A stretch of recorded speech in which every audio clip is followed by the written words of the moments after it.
Good morning. It is Thursday, and we are starting a new thing as of yesterday with these live devotionals. And what we decided to do is to go back to a format that I used a long time ago from a group that I started in 1992 or 93 about Bible memorization. And it was like a prayer. Hi guys, hi Glenn, hi Beth. It was like a prayer chain, but it was a Bible memorization chain. And so we're going to start doing that again. It's called Hidden Treasures, take two. Yeah, we had so much fun with this for over a year. There was a lot of people involved. There were a lot of people involved. And we're just going to kick it off again this week and see how it goes. So Psalm 16 is where I landed in my reading and thought, this is a good place. There's 11 verses in here that seem like they're doable, with at least 5 or 6 of them being like lifetime promise scriptures. So it's good when you can find something like that that's just completely power-packed. So yesterday was Psalm 16:1 that we were memorizing. And that verse says, "Keep me safe, O God, for in you I take refuge." How many of you, too, got the chance to write out your card? Yay! And look at it through the day. I'd love to know. You got your scripture. There you go. Were you able to look at it through the day? I had mine in my person in the car. Yeah, good job, Beth. And I don't have my memory muscles working good yet. I'll just tell you that it's always been challenging for me to memorize, so this was something I was forcing myself to do back then to get those muscles working, and I feel like a very cobwebby now. And even just like a short Sunday school verse like this feels like it just comes in my head for a moment and just pops out. So I'm going to keep doing this though, because I don't want that to be true of my capabilities to hide the word in my heart. So a lot of it has to do with speaking it out and then meditating on it, each word for word. So I wanted to just go over even the title, Psalm 16. It says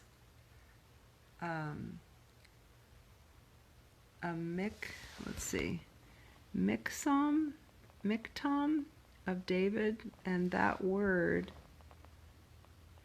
is probably a literary or a music term, but that word means to cover, like if you were whispering a prayer. That's what this kind of psalm is. And it also refers to the atonement, or to atone for. The whole covering or the umbrella of the psalm, as we're learning it and as we're memorizing it and hiding it away inside of us and chewing on it, I was hoping that we could think of it in terms of the atonement.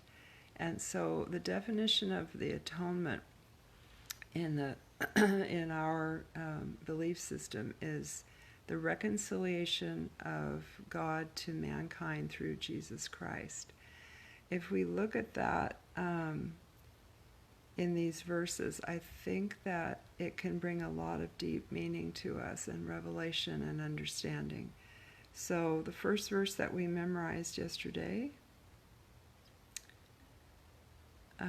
is, "Keep me safe, O God, for in you I take refuge."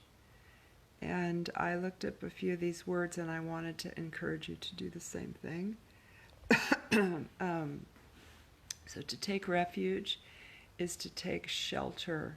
Like Saturday when we had that storm here and the tornado warning. and the hail. It would be like taking refuge in a time like that, finding a safe place.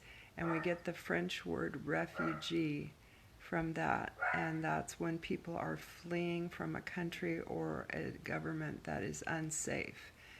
And so we're asking God, it's so cool, it's so human, this first verse, to keep us safe. And it's such a time as this to be asking Him. I've never seen weather patterns like this before, and I do keep asking the Lord, is there something going on? What are you saying? Because of all the tornadoes that have been going on for 2 weeks straight, this is a very long run and very unusual. We had really unusual weather here last night as well, again, with a big, huge, I didn't get to see it, but huge luminous rainbow after powerful, booming, rolling thunder coming through that was just, shaking the house. And yeah, it's just, I just feel like God has our attention, and there's many people who are losing their homes, and the floodwaters and the constant imminent danger on people. It just feels like the scripture can be declared and written to people and texted to people right now. You can use this as something like a weapon or like a medicine to people that you know who are in danger. Like, I just read quickly about how a home in Indiana was destroyed, completely obliterated from the tornadoes that ripped through. And one of the only things, if not the only thing, I didn't read it close enough, that was left in complete tact in their home was their Bible. How does that happen?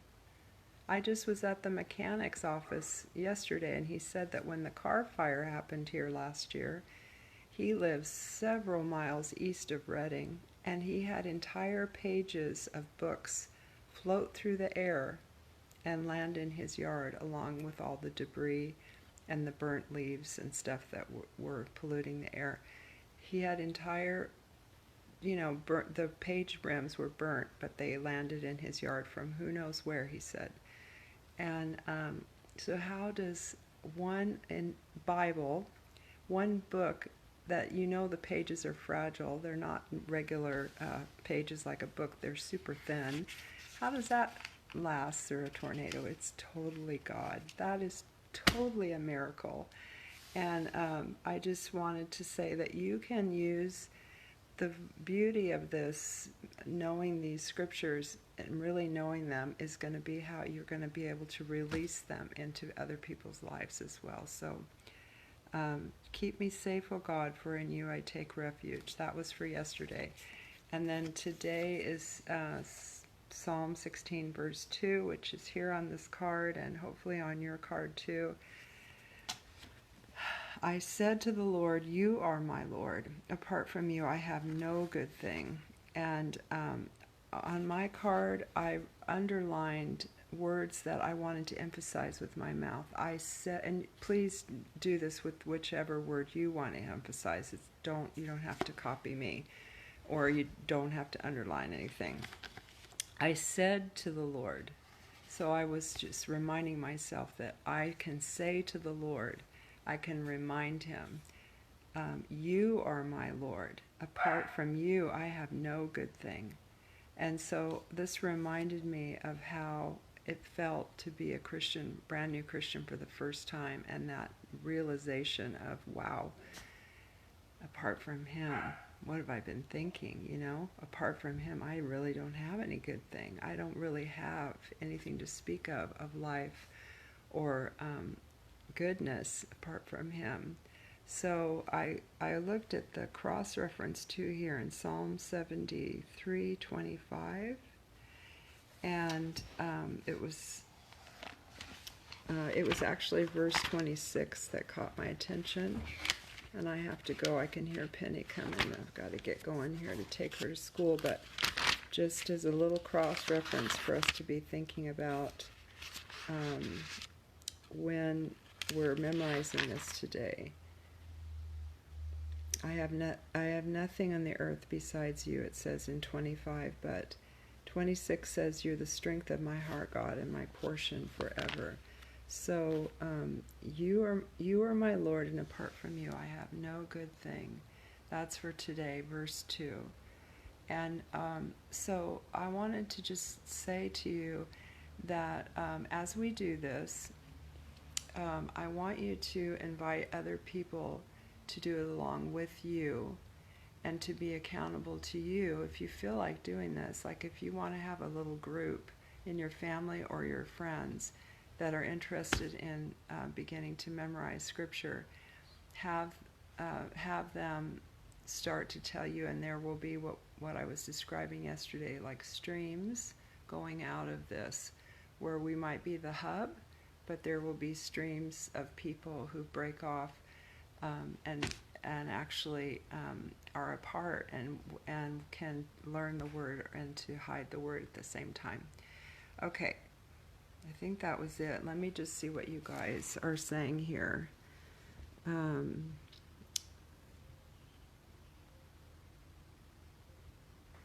Okay, hi Glenn. Yes, I know you were trying to encourage me yesterday about the ability to memorize. We'll hang in there together, and yeah, if you need to get some cards, that's cool.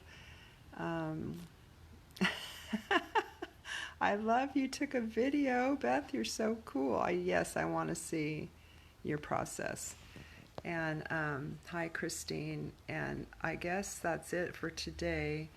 I love you guys, and I'll take this in the borrowed car that I'm in today, and I'll be thinking about you as I am saying to the Lord, you are my Lord, and apart from you I have no good thing.